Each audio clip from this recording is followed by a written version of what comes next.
सोलापूर विकास मंचच्या कोअर आणि working committee सदस्यांनी चिंचोळी MIDC मधील प्रिसिजन कॅम्पशाफ्ट्स लिमिटेडच्या प्रकल्पास भेट दिली। जागतिक पातळीवर कॅम्पशाफ्ट निर्मितीमध्ये सोलापूरचे नाव जगात नोंदवले आहे।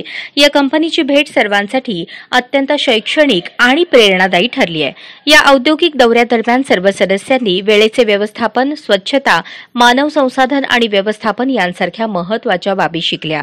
या दौऱ्याची सुरुवात प्रिसिजन कॅम्पशाफ्ट्स लिमिटेडचे संस्थापक अध्यक्ष यतीन शहा यांनी सोलापूर विकास मंचच्या सर्व सदस्यांचे स्वागत करून केली। त्यांनी कारखान्याची संपूर्ण माहिती दिली आणि प्रकल्पाची सखोल माहिती दिली।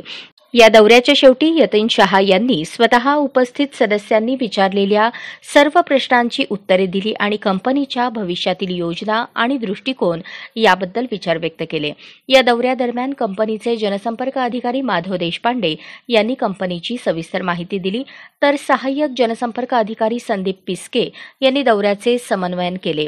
प्रिसिजनसारखी शिस्त आणि वक्तशीरपणा प्रत्येक सोलापूरकरांनी अंगीकारावा असे गौरवोद्गार सोलापूर विकास मंचच्या सदस्यांनी व्यक्त केला। या अभ्यास दौऱ्यात सोलापूर विकास मंच कोर आणि वर्किंग कमिटी सदस्य विजय कुंदन जाधव, केतन शहा, योगेन गुर्जर, नितीन आणवेकर, ॲडव्होकेट दत्तात्रय अंबुरे, डॉक्टर जगदीश पाटील, रमेश वायचळ, देविदास चेळेकर, प्रशांत भोसले, जयश्री तासगावकर, अर्जुन रामगिरी, श्रीकांत बनसोडे, इक्बाल हुंडेकरी, संजय खंडेलवाल, श्रीकांत अंजुटगी, आरती अरगडे, माऊली झांबरे, अरविंद रंगा, रमेश माळवे, राजेश नाईक, सारंग तारे, गणेश शिलेदार, विजयराज बाहेती, अंकित धरमसी आदी मान्यवर सदस्य उपस्थित होते।